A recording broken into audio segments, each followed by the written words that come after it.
आपके नाम से एफआईआर हुआ, पुलिस ने आपको अरेस्ट कर ली, 24 आवर्स के अंतर्गत आपको मजिस्ट्रेट के सामने पेश की। अब क्या करें भाई, अब तो हम जेल चले जाएंगे, अब हम क्या करें? तो आप इमीडिएटली पुलिस को बताएंगे कि Anilesh Kumar versus state of Bihar का जो जजमेंट है, इसमें आपकी फैमिली को, आपके लॉयर को इन्फॉर्मेशन देने का ये आपका राइट है। जैसे ही आपको फैमिली को, रिलेटिव को, पड़ोसी को इन्फॉर्मेशन मिलेगा कि आप जेल गए, आप इमीडिएटली उनको बताइए, आप रेगुलर बेल फाइल कीजिए। इट मीन्स रेगुलर बेल कहाँ फाइल करें, रेगुलर बेल किस कोर्ट में फाइल करें, रेगुलर बेल कितने दिन के अंतर्गत फाइल करें, और रेगुलर बेल किस आधार पे, किस ग्राउंड पे कोर्ट हमें इमीडिएटली ग्रांट कर दे।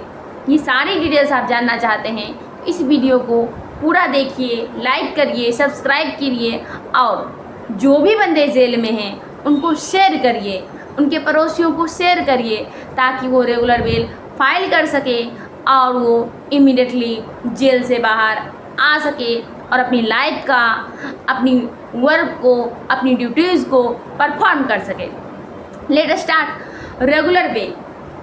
रेगुलर बेल जो है ये बीएनएसएस के सेक्शन 480, 481 एंड 483 बीएनएसएस में दिए गए।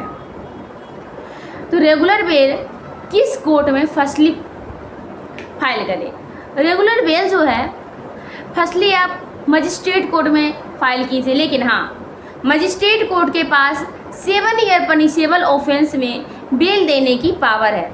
7 ईयर से अधिक आपका ऑफेंस है, 14 ईयर पनिशेबल है, 10 ईयर पनिशेबल है, लाइफ इम्प्रिजमेंट है, डेथ पनिशेबल है। तो इन सारे केसेज में मजिस्ट्रेट आपको बेल नहीं दे सकती है।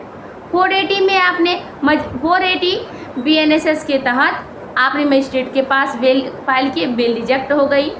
आप देन इमीडिएटली आप कोर्ट ऑफ सेशन में बेल फाइल करेंगे सेक्शन 483 बीएनएसएस के तहत।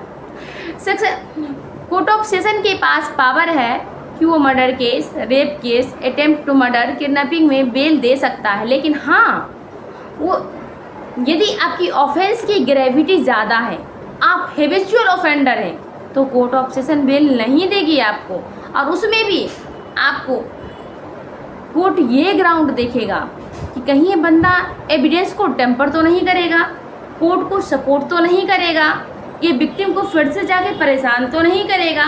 ये सारे ग्राउंड देखेंगे। हाँ, लेकिन इसमें कोर्ट को ग्राउंड बताना है आपको बेल लेने का कि ओल्ड एज पर्सन है, ओमेन है, फैमिली का एक इकलौता व्यक्ति है, जो अर्निंग ऑफ सोर्स हैं, जिसके आधार पे फैमिली स्टेबल है, उनके छोटे छोटे बच्चे हैं।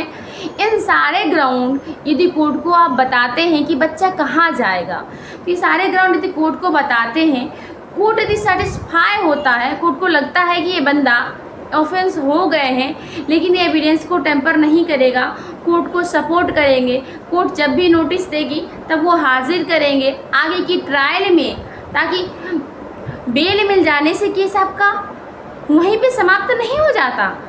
केस ट्रायल होने के बाद जजमेंट आती है, जजमेंट आने के बाद आपका केस जो है वो किसके फेवर में जजमेंट आता है, आपको कन्विक्शन होता है या आपको रिलीफ मिलती है, ये सारे ग्राउंड होने के बाद आपका केस ख़त्म होता है। ऐसे केस ख़त्म नहीं होता है। तो कोर्ट को ये सारी बातें यदि सेटिस्फाई आपके लॉयर कर पाते हैं तो आपको बेल मिल पाएगी। यदि सपोज डेट कि कोर्ट ऑफ सेशन में भी बेल नहीं मिला तो क्या करें? कोर्ट ऑफ सेशन में बेल नहीं मिला, रिजेक्शन की आपकी कॉपी हो गई, एफआईआर की कॉपी हो गई, आप हाई कोर्ट के एडवोकेट को हायर करेंगे और देन हाई कोर्ट में आप 30 डेज के अंदर 483 बीएनएसएस के अंतर्गत आप हाई कोर्ट में बेल फाइल करेंगे।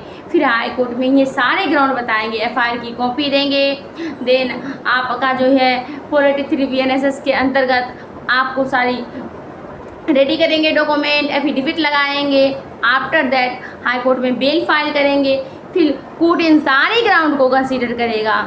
फिर इन सारी ग्राउंड को कंसीडर करने के बाद कोर्ट आपको रेगुलर बेल ग्रांट करेगी। कोर्ट यदि रेगुलर बेल ग्रांट करती है तो उसमें कंडीशन इम्पोज कर सकती है कि आपको 10,000 पेमेंट पे करने पड़ेंगे, आपको 2 श्योरिटीज लगेंगे, आपको बेल बॉन्ड भरने पड़ेंगे।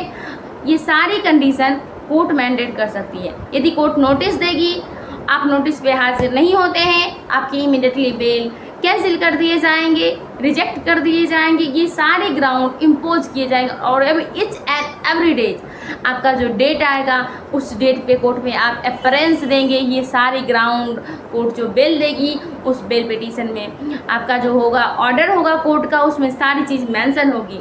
उस ऑर्डर के अकॉर्डिंग आप मजिस्ट्रेट कोर्ट में आप फिर से बेल लेंगे या कोर्ट ऑफ सेशन में फिर से आप वहाँ पे बेल मिलेगी आपको। देन आपकी बेल की कॉपी जो है वो आपके जेलर के पास जाएंगे, फिर जेलर वहाँ से रिलीज करेगी आपको।